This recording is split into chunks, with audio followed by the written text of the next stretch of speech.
দেখো পাহাড়ের রাস্তা, ঝাউ গাছ, গাছ আর গাছ। এইদিকে দিয়ে নিচে যাবে, কোথায় কি আছে?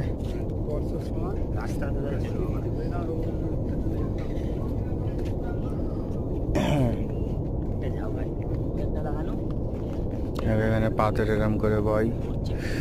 এখানে টেন্ট রয়েছে রাতে থাকার লেগে, বারবিকিউ ক্যাম্প অনুষ্ঠান।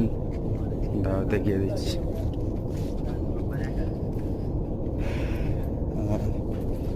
দেখো এখানে ক্যাফে ম্যাফে হবে,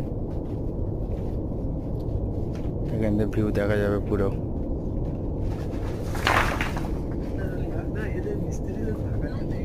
না, এক রাত থাকার 1200 টাকা। হ্যাঁ, পার হেড। বাথরুম, কল, এখানে সিন দেখা যাবে আসল।